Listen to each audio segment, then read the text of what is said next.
Oh, hello. Thanks for tuning in. My name's Rob Tart. This is my cow, Fluffy, and you're watching Pie's Perspective. All right, Fluffy, we gotta go. People are waiting on us. Fluffy? A man named John Finch from Wilmington, Delaware, broke into a home to perform a burglary. Now, the home that he broke into was a home that he had previously burglarized. He entered the home through a rear window. Now, the story I read said that he was in the home for a few days, so I can only guess that the occupants were away. In the few days that he was there, he decided to take advantage of the homeowner's liquor supply. The burglar drank 3 bottles of gin and 2 bottles of whiskey. He decided it was time to depart, but he was too inebriated to climb out of the window that he used to enter the house with. He may have tried the door at that point, but there was an issue with the door, an issue that was a result of his last burglary. The homeowner replaced all the locks on the doors. The locks that he installed required a key to unlock the door, both on the inside and the outside. Unable to leave the premises, the man decided he needed help, so he called 911 and was consequently arrested. Similar to last week's story, there are just some things you shouldn't do when you're burglarizing a home. Now, in this case, the occupants weren't home, but that still doesn't give you a green light to be a dullard. Consuming alcohol or anything mind-altering is a no-no. This guy had to know that consuming 5 bottles of liquor could affect his ability to make intelligent decisions. Mind you, after the first bottle, you're probably too liquored up to realize that the second bottle was probably just a bad idea. I would have liked to have been there when the guy came out of his drunken stupor in his jail cell. The officer explains to him what he did and how he got caught, and the prisoner would be like, "I did what?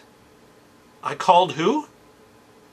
When I'm before the judge, I think I'm going to plead drunken stupidity. Some other things that you shouldn't do when you're burglarizing a home: don't sign the guest book with your real name. If you really need to sign it, just sign it, your friendly neighborhood burglar. Don't do a load of laundry. If the homeowner comes home in the middle of the spin cycle, you'll have to flee the area naked. Don't check your Facebook account on their laptop unless you plan to steal the laptop. If you find a camcorder, resist the urge to tape yourself dancing unless you plan to steal the camcorder as well. If you play a video game, don't enter your name in the high score table. Don't steal your neighbor's dog and take it for a walk the next day. I think that one's pretty self-explanatory.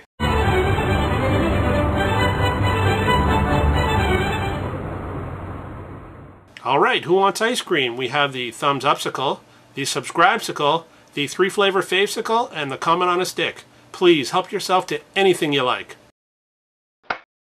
A few hundred people in Berlin decided to organize a huge snowball fight. The snowball fight was organized using the internet and pitted one district in Berlin against the other. So it was sort of like a gang rumble, but instead of using shanks and bricks, they used snowballs. Now, a couple of police officers were investigating what they believed to be a brawl. When they approached the snow brawl, a group of 25 youths asked them to leave. Now, the police refused, so the youths attacked them with snowballs. The crowd of youths quickly grew to 40, which is a whole lot of snowballs. Now, the police initially retreated, but then fought back using pepper spray. As you can imagine, this caused the youths to flee. The story goes on to say that many of the youths were later arrested. I'm not sure what the charge was: assaulting a police officer with a snowball. I wonder how much jail time you get for that. When your other prison mates ask you what you're in for, you can tell them that you're in for assaulting a cop. This will gain you some immediate acceptance amongst your fellow inmates. Then you tell them it was with a snowball, and your sudden rise in respect just melts away, resulting in mean looks and whispers of, "Let's wait till he goes to sleep." Now, what about these cops? I mean, did they really need pepper spray to disperse this crowd? I mean, I can understand if it was bottles or rocks, but snowballs? I mean, why not take it one step further and call in the SWAT team? Position snipers on the roofs to shoot the snowballs out of the hands of anyone about to launch an attack. I wonder when it was all over if the cops actually recovered any weapons. Bag up some snowballs and snowball fragments for evidence. Maybe have forensics match one of the snowballs to one of the suspect's mittens. I think these youths should have thought ahead. The first thing they should have done was stockpile snowballs so they wouldn't have had to waste time creating them in the heat of battle. The next thing you want to do is set up defensive fortifications like snow walls and snow forts. And last but not least, you want to make sure you're wearing body armor.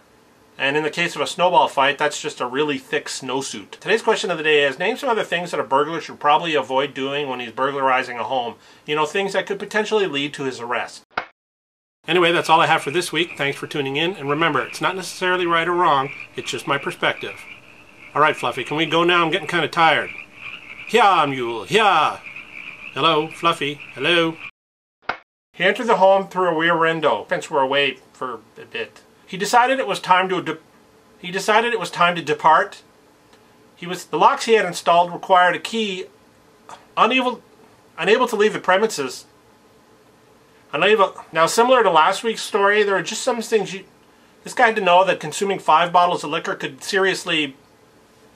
Help me remember what I was going to say. Drunken stupor in his jail. A few hundred people in Berlin and pitted one district in Berlin. The crowd of youths quickly, as you can imagine, this cost the youths Youths. I mean, why not take it one step? The first thing they should have done was snock